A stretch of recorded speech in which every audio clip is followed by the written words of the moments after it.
Hines, a junior at Lone Star High School. I'm studying psychology, and while I was looking up quotes that had to do with psychology, I came across this one. Never give up on someone with a mental illness, because when I is replaced by we, illness becomes wellness. This quote spoke to me on a spiritual level because it reminded me why I like psychology in the first place. When I was in 7th grade, I had a few friends that had mental illnesses, depression, anxiety, of that sort. And immediately, I became interested.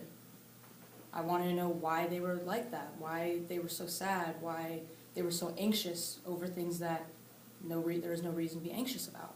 So I started doing some research. So as I grew up, I kept looking into it, and last year I found out that we had a program, ISM, Independent Study Mentorship, in which students had the opportunity to find a mentor based on what they wanted to study. Thus, I took this class. One of the required things that we had to do was the mission statement.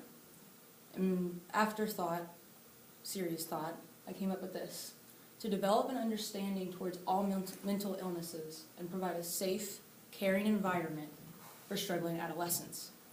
Now, adolescents, teenagers.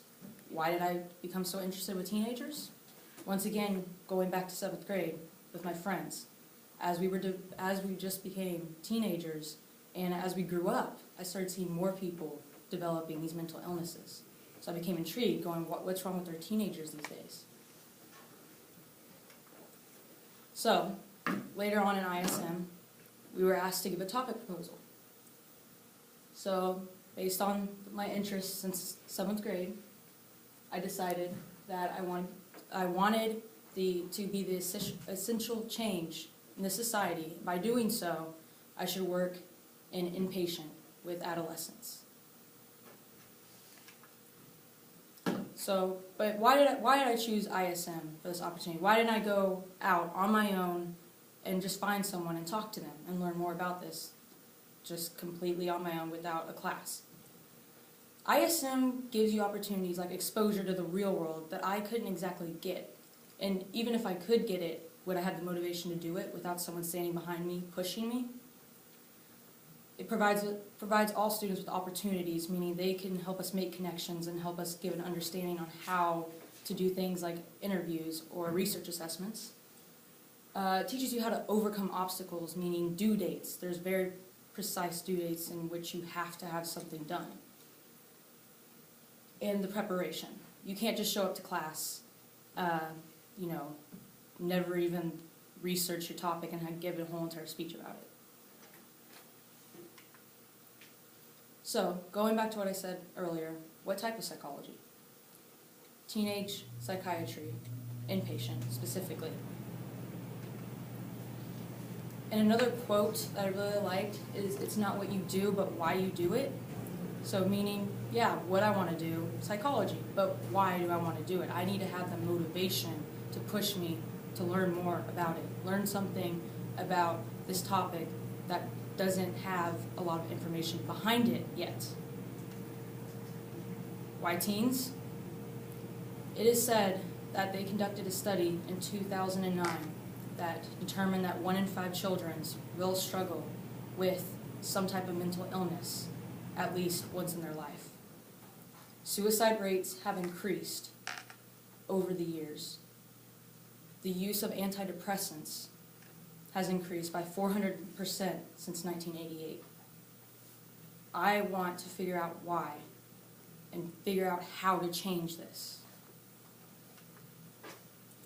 So, I decided to look more into it.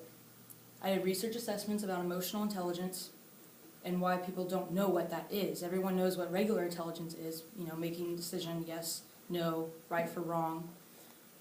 But emotional intelligence is what we all really need to focus on to stop this epidemic.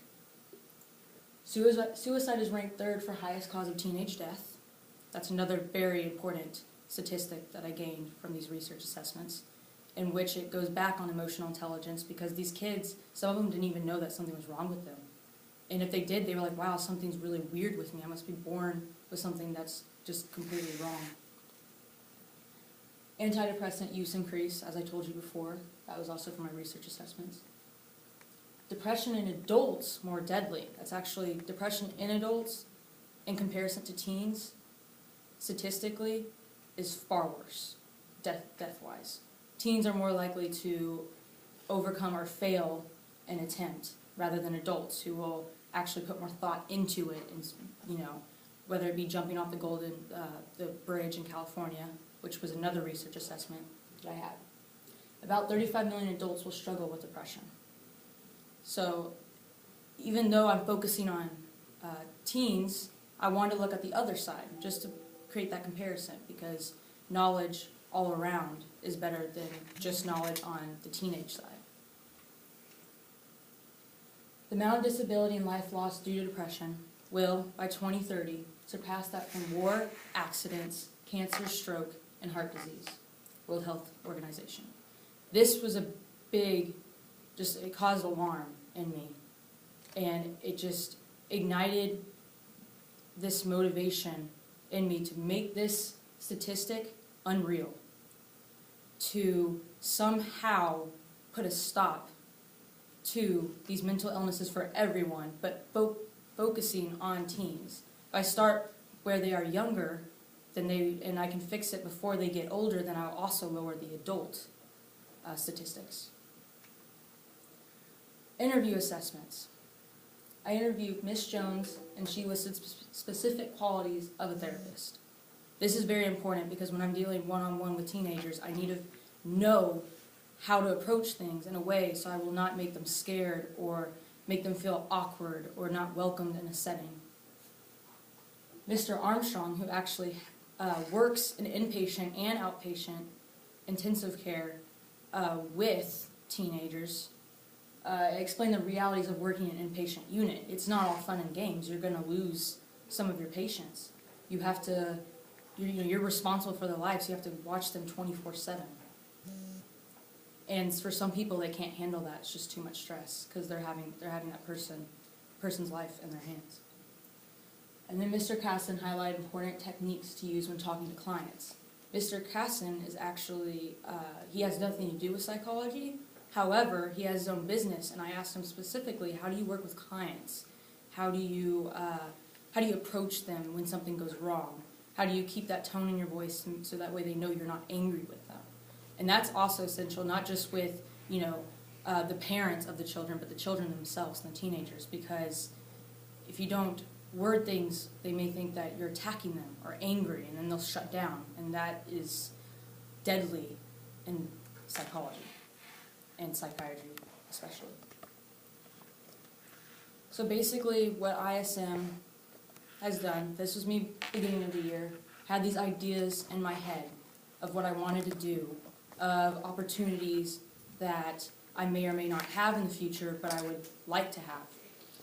And I wasn't exposed to professionals like their ideas and ideals.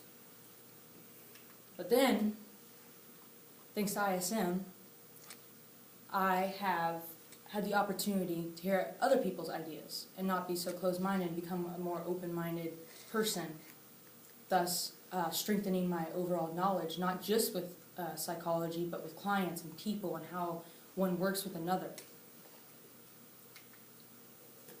And today, I'm going to use all that knowledge that I had prior to this class, and the knowledge that I have now, and the knowledge that I will gain in the future to determine what I want to do in the psychological field, and, more importantly, how I'm going to do it. Thank you for listening to my presentation.